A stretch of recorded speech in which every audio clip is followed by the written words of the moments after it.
अब मैं आपको लाइव डेमोन्स्ट्रेशन दिखाने वाली हूँ, क्योंकि शायद पीपीटी से इतना ज्यादा आपको क्लियर नहीं हुआ होगा। फिर भी एक बेसिक आपको उसका ओवरव्यू तो मिल ही चुका। जैसा मैंने आपको बताया, आपको सेटअप दिया जाएगा। वो सेटअप को आप जब रन कराएंगे, वो सेटअप दो तरह के हैं, एक 32 बिट है, एक 64 बिट का है। जो आपके पास भेजा गया वो 64 बिट का है, पर अगर आपके यहाँ पुराने सिस्टम है, 32 बिट के सिस्टम है, तो उन सॉफ्टवेयर्स को आप गूगल से डायरेक्ट डाउनलोड भी कर सकते हैं। वहां पे आपको गूगल में टाइप करना पड़ेगा QGIS डेस्कटॉप 2.14 32 बिट। इसको जैसे ही आप करके सर्च करेंगे तो वहां पे सेटअप आ जाएंगे। उसमें से जो 32 बिट का है उस सेटअप को आप ले लेंगे, उस सेटअप को आप रन कराएंगे। इंस्टॉलेशन प्रोसेस मैं आपको बता चुकी हूँ, बहुत इजी है। आपको सेटअप पे डबल क्लिक करना है, उसके बाद जो भी विंडोज खुलेंगे उनमें नेक्स्ट नेक्स्ट नेक्स्ट क्लिक करते जाना है। बीच में लाइसेंस एग्रीमेंट आएगा, उसमें आई एग्री कर देना है और उसके बाद इंस्टॉल कर देना है और सबसे अंत में फिनिश कर देना है। इस प्रोसेस में हार्डली आपको 10 से 15 मिनट लगेंगे।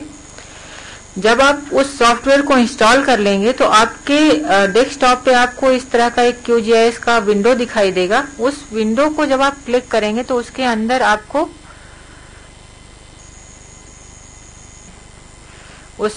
आपको एक QGIS E-Scene दिखाई देगा। QGIS E-Scene में जब आप जाएंगे तो यहाँ पे आपको कई तरह की चीजें दिखाई दे रही हैं। इसमें से आपको जो डेस्कटॉप सॉफ्टवेयर है उसको रन कराना है। डेस्कटॉप सॉफ्टवेयर को जैसे ही आप डबल क्लिक करेंगे उसके ओपन होने की प्रोसेस शुरू हो जाएगी।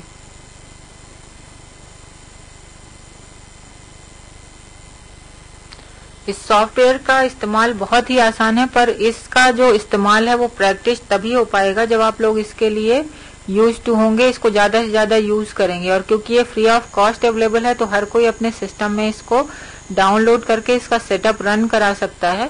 और मैं ये चाहूंगी कि ऑपरेटर्स हों, चाहे टेक्निकल पर्सन्स हों और चाहे ऑफिसर्स हों, एक बार एटलीस्ट इस सॉफ्टवेयर को रन करा के जरूर देख लें, ताकि जब कभी भी जरूरत पड़े वो इसका इस्तेमाल कर सकें। किसी भी तरह की डिपेंडेंसी किसी टेक्निकल ऑपरेटर या फिर टेक्निकल पर्सन के ऊपर ऑफिसर्स की नहीं हो। इस पर्टिकुलर सॉफ्टवेयर के बारे में इन फ्यूचर अगर कभी भी आपको कोई डाउट रहता है, कुछ भी रहता है, तो आप ऑफिस जो फॉरेस्ट IT का ऑफिस है उस पर फोन करके पूछ भी सकते हैं। अदरवाइज ये काफी आसान है आपके लिए, काफी सरल है यूज करने के लिए। जैसे हम एंड्रॉइड मोबाइल यूज करते हैं, उसकी ट्रेनिंग हमें किसी ने नहीं दी, पर काफी टफ फीचर्स भी होते हैं उसमें, जिसको हमने सीख लिया अपनी लगन से, अपनी मेहनत से। वैसे ही ये QGIS सॉफ्टवेयर काफी आसान है, उस पर थोड़ा सा एफर्ट करने की जरूरत है। मे बी 2-3 दिन भी आप लगातार अगर इसको देख लेंगे तो आपके लिए काफी आसान हो जाएगा। ये फर्स्ट टाइम ओपन होने में थोड़ा सा टाइम लेता है, क्योंकि इसमें बहुत सारे टूल्स हैं, बहुत सारे प्लगइन्स हैं जिनको ये लोड करता है पहले, उसके बाद इसका जो मेन विंडो है ये ओपन होता है।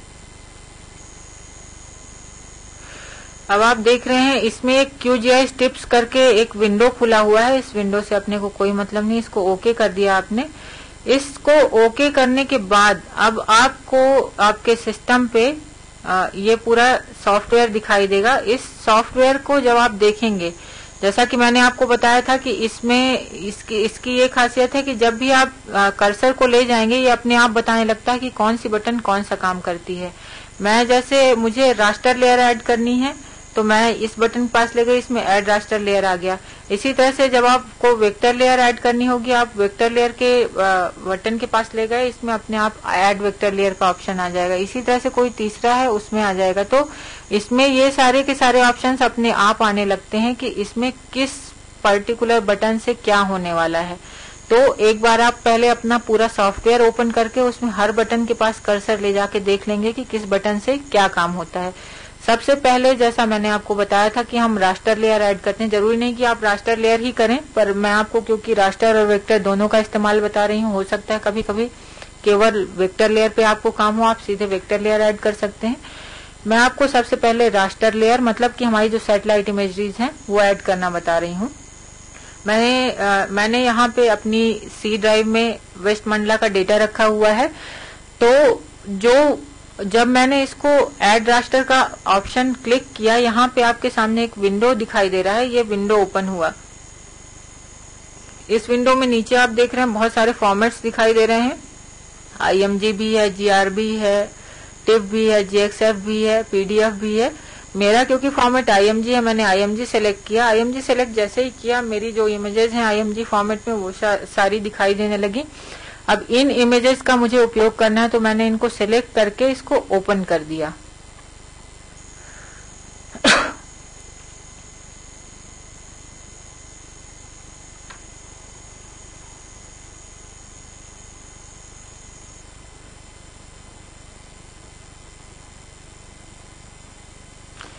इनको जैसे ही मैंने ओपन किया, ये यहाँ पे आपको दिखाई दे रहा है, ये लेयर कंटेनर है। यहाँ पे जो भी आप लेयर ऐड करेंगे, यहाँ पे आपको वो सारी लेयर दिखाई देंगी। अब ये 3 लेयर मैंने ऐड की थी, लेकिन मुझे दिखाई नहीं दे रहा ये लेयर कहाँ ऐड हुई हैं। तो इसके लिए मैं इनके ऊपर राइट क्लिक करूंगी।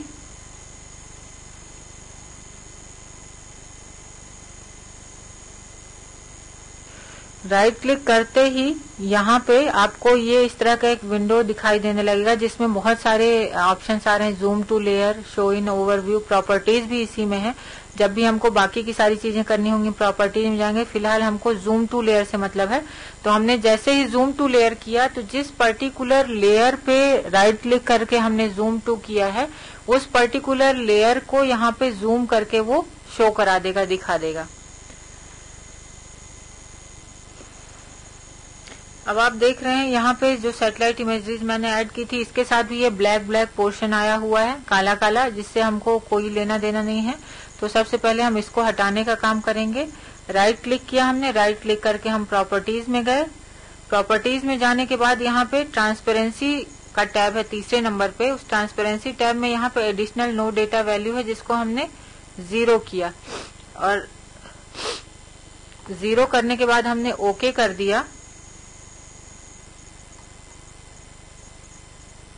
जैसे ही हमने ओके किया, उस पर्टिकुलर इमेज का जो ब्लैक पोर्शन है वो चला गया। क्योंकि यहाँ पे मैंने 3 इमेजेस की हैं, मतलब तीनों इमेज की प्रॉपर्टीज में जाके मुझे एडिशनल डेटा वैल्यू को 0 करना होगा, ताकि हमको उसका जो ब्लैक पोर्शन है वो नहीं दिखाई दे। उसको अगेन हमने प्रॉपर्टीज पे क्लिक करके और उसको ओके कर दिया। अगेन फिर 3री इमेज में गए, राइट क्लिक किया,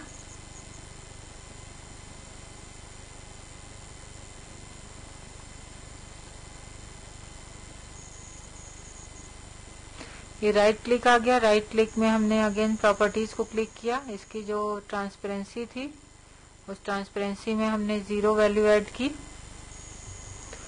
और 0 ऐड करने के बाद ओके किया। इस तरह से ये जो हमारी तीनों इमेजरीज हैं अब 0 वैल्यू से लेस हो चुकी हैं, मतलब 0 वैल्यू इसमें नहीं है। इसके ऊपर अब हमको वेक्टर लेयर ऐड करनी है अपनी, ताकि हमको ये समझ में आ सके कि ये कौन सा एरिया है जहाँ की हमने सैटेलाइट इमेजरी ऐड की है। हम ऐड वेक्टर लेयर में गए। ऐड वेक्टर लेयर में जाते ही आपके सामने ये ऐड वेक्टर लेयर का छोटा सा विंडो ओपन होगा, जिसमें आपको ब्राउज को क्लिक करना है। ब्राउज मतलब क्या हुआ कि आपको उस पर्टिकुलर डायरेक्टरी में जाना है जहाँ पे आपने अपना डेटा रखा हुआ है।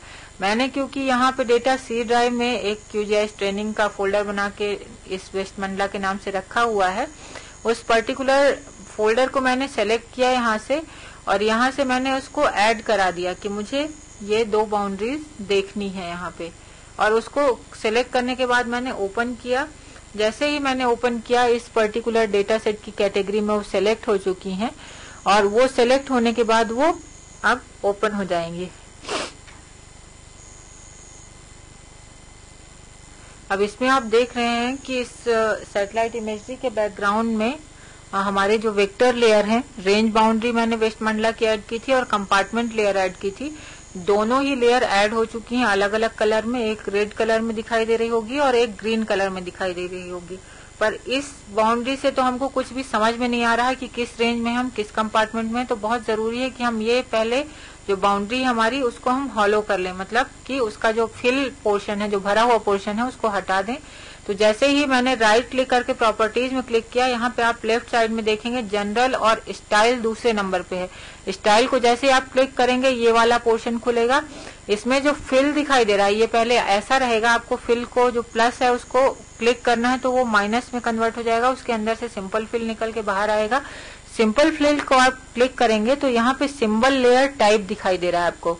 इस सिंबल लेयर टाइप को आप सेलेक्ट करेंगे, यहाँ से ड्रॉप डाउन को क्लिक करेंगे तो आपको यहाँ पे कई तरह के दिखाई दे रहा है। सेंट्रॉइड फिल दिखाई दे रहा है, geometry generator, grade line fill, line pattern fill, point fill, मतलब किस तरह का फिल आपको चाहिए है। हमारा जो अल्टीमेट एम है, हमको केवल बाहर की आउटलाइन चाहिए, तो हमने सिंपल आउटलाइन सेलेक्ट कर लिया। आउटलाइन सिंपल जैसे ही हमने सेलेक्ट किया, यहाँ से यहाँ पे कलर्स का ऑप्शन आ जाएगा कि किस पर्टिकुलर कलर में आप अपनी आउटलाइन चाहते हैं। मैंने सपोज सेलेक्ट कर लिया, मुझे ब्लू कलर में चाहिए ये आउटलाइन, और इसकी विड्थ भी मुझे थोड़ा सा ज्यादा चाहिए। अभी विड्थ काफी कम थी, मैंने उसकी विड्थ बढ़ा दी, यहाँ से चौड़ाई बढ़ा दी, और चौड़ाई बढ़ाने के बाद मैंने उसको ओके कर दिया। जैसे ही मैंने इसको ओके किया, यहाँ पे जो उसकी रेंज बाउंड्री है वो आ गई है। अब हमको इस इमेजरी को, इस जो हमारी रेंज बाउंड्री है, उस रेंज बाउंड्री को हमको ऊपर लेना पड़ेगा ताकि हमको ये सारी इमेजरीज के ऊपर दिखाई देने लगे, क्योंकि अभी बाउंड्री नीचे है हमारी और सैटेलाइट इमेजरीज ऊपर है। तो इन लेयर्स का जो कनेक्शन है वो आप यहाँ से सेट कर सकते हैं। इनको ऊपर नीचे ले जाने का जो क्रोनोलॉजी है वो आप यहाँ लेयर जो कंटेनर है उसमें माउस की सहायता से कर सकते हैं, लेयर्स को ऊपर नीचे करने का मैनेजमेंट।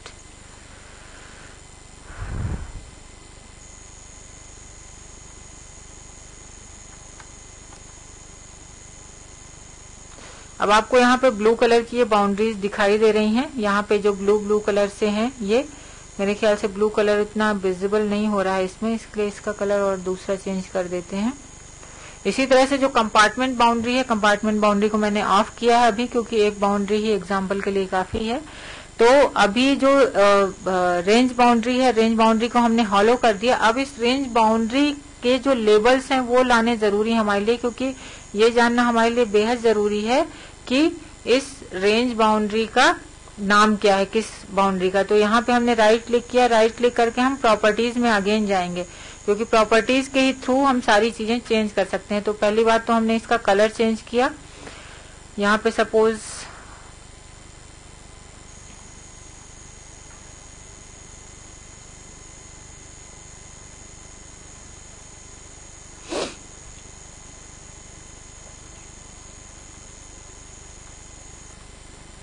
यहाँ से कलर ऑप्शन आप चेंज कर सकते हैं। मेरा सिस्टम थोड़ा सा हैंग हो रहा है शायद अभी, इसलिए क्लिक जल्दी नहीं हो पा रहा है इसमें।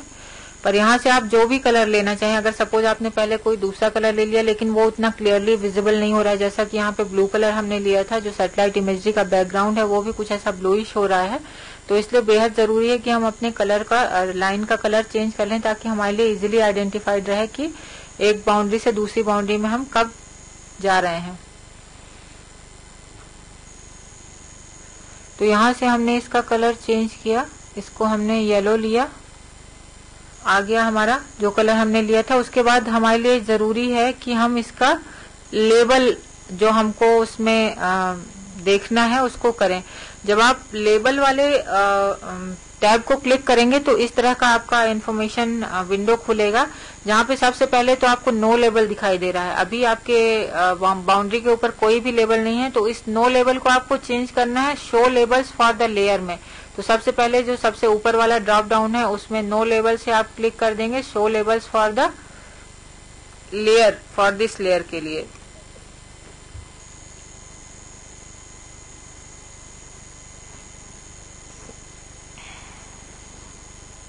Show labels for this layer करेंगे, तब उसके बाद यहाँ पे वो सारे एट्रीब्यूट्स आने लगेंगे जो उस पर्टिकुलर लेयर के रहेंगे। जैसे अभी हमने रेंज लेयर की प्रॉपर्टीज पे क्लिक किया है, तो क्योंकि रेंज लेयर के जो एट्रीब्यूट्स हैं उसमें वो सारी हैं, division name, sub division name, range name, division ID, sub division ID.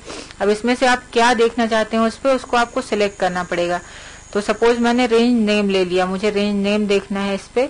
अब उस रेंज नेम को आप किस कलर से देखना चाहते हैं वो कलर आप यहाँ से सिलेक्ट कर लीजिए। उसका फॉन्ट साइज क्या रखना चाहते हैं, यहाँ पे फॉन्ट साइज है। कौन सी स्टाइल देखना चाहते हैं, आप फॉन्ट्स की स्टाइल भी चेंज कर सकते हैं। अगर कोई लेबलिंग करनी है आपको उसके ऊपर स्टाइलिश, तो आप वो कर सकते हैं। और उसके बाद आप उसको ओके कर देंगे। जैसे ही आप ओके करेंगे, आप देख रहे हैं इसका जो लेयर का नेम है, लेयर का जो कलर है वो चेंज हो चुका है और इसका नेम भी नीचे आ चुका है। इसके लिए मैं ये बाउंड्रीज को, ये इमेजेस को ऑफ कर रही हूँ। इन इमेजेस को ऑफ करने पे आप ये देख रहे हैं क्लियरली यहाँ पे टिकरिया, कालपी, निवास, ये सारे जो हमारी रेंजेस हैं वेस्ट मंडला की, वो सारी रेंज आपको शो हो रही हैं। अब इन इमेजेस, ये जो आपने इस पे ऐड किया है, इस पे सबसे अच्छी बात यह है कि आप इन इमेजेस को ऑन ऑफ करके भी देख सकते हैं। अगर आपको केवल वेक्टर लेयर पे काम है, उस वेक्टर लेयर को आप देखना चाहते हैं, उस वेक्टर लेयर को देख सकते हैं। अगर आपको जरूरत है कि आप उसके साथ में उसका जो बेस मैप है उसको भी देखिए, तो आप उसको भी देख सकते हैं। अब यहाँ पे बेस मैप में मैंने जो इमेज लगाई है, इस इमेज में आपको क्लियरली दिखाई दे रहा होगा जो पेड़ हैं, ग्रीन ग्रीन कलर के जो दिखाई दे रहे हैं वो पेड़ हैं। जो कटे हुए दिखाई दे रहे हैं, मतलब स्क्वायर में, रेक्टेंगल में दिखाई दे रहे हैं, वो खेत हैं। एक वाटर बॉडी बीच में दिखाई दे रही है। ये सारे फीचर्स तो वैसे ही हैं जैसे आपको गूगल अर्थ में दिखाई देते हैं, तो वहां से आपके लिए आइडेंटिफाई करना चीजों को बहुत आसान होगा। तो ये जो लाइव डेमोन्स्ट्रेशन मैंने दिखाया है डेटा ऐड करने का, वो फीचर वेक्टर लेयर हो और चाहे रास्टर लेयर हो, उन डेटा को आप कैसे इसमें ऐड कर सकते हैं, कैसे उनकी लेबलिंग कर सकते हैं, कैसे उनका कलर चेंज कर सकते हैं, कैसे उसको यूज कर सकते हैं। इसके बाद इसमें एक जो सबसे अच्छी चीज मैंने आपको बताई थी, इसमें मेजरमेंट टूल होता है। ये देखिए यहाँ पे आप देख पा रहे हैं measure line, measure area, measure angle. मतलब आपको कुछ भी जो मेजरमेंट करना है, अगर आपका कोई कंपार्टमेंट है, कोई बीट है जहाँ पे आपको कुछ दिखाई दिया कि मुझे ये मेजर करना है, उस पर्टिकुलर चीज को आप क्लिक कीजिए। सपोज आपको मेजर एरिया लेना था, आपने मेजर एरिया किया। अब यहाँ पे मेजर एरिया करने के बाद आपको ये ड्रॉप डाउन क्लिक करने पे square metre, square kilometre, square feet, square yards, hectare सब कुछ दिखाई दे रहा है। मैंने हेक्टेयर सेलेक्ट किया। मुझे हेक्टेयर में मेजर करना है। सपोज इस एरिया को मुझे मेजर करना है कि ये एरिया कितना है यहाँ पे, जो जहाँ पे खेती हो रही है। जैसे ही आपने इसको क्लिक किया, इसको क्लिक करते साथ ही आपको यहाँ पे दिखाई देने लगे 25.193 हेक्टेयर। जो एरिया आपने कैप्चर किया है वो है 25.193 हेक्टेयर। इसी तरह से आप जो आपकी लाइन फीचर्स हैं, लाइन फीचर्स को कर सकते हैं। इसी तरह से कोई एंगल आप कहीं पे मेजर करना चाहते हैं, नापना चाहते हैं, आप उसको नाप सकते हैं। तो ये हो गया हमारा मेजरमेंट टूल। इसके अलावा मैंने आपको जूम इन जूम आउट बताया था, यह है जूम इन का टूल। आप इसको लेके और ज्यादा जूम इन कर सकते हैं, मतलब और ज्यादा उसको जूम कर करके देख सकते हैं। ये है जूम आउट का टूल। आप इसको लेके और जैसे ही माउस की सहायता से इसको ड्रैग करना शुरू करेंगे, वो और भी ज्यादा जूम आउट होता जाएगा। इसके अलावा भी इसमें बहुत सारे अदर फीचर्स हैं जो आपके लिए काफी उपयोगी हैं। तो आप इसको जितना एक्सप्लोर करेंगे, जितना ज्यादा यूज करेंगे, उतना ही ज्यादा आपके लिए ये सॉफ्टवेयर क्लियर होता जाएगा। उसमें आपको और भी ज्यादा क्लैरिटी आएगी। और इस सॉफ्टवेयर के बारे में इन फ्यूचर अगर आपको कोई आपकी क्वेरीज होती हैं तो आप वो क्वेरीज भी मेल के थ्रू भेज सकते हैं, अदरवाइज फोन करके पूछ सकते हैं। इसमें बीच में अभी कहीं की रेंज ऑफिसर आई थी, उनको मैंने जब इस चीज की ट्रेनिंग दी थी तो उन्होंने बताया था कि उन लोगों के पास जीपीएस पॉइंट्स आते हैं जो .gpx फॉर्म में रहते हैं। तो जीपीएक्स फॉर्म में जो आपके पॉइंट्स रहते हैं उनको कैसे ऐड करके देख सकते हैं आप।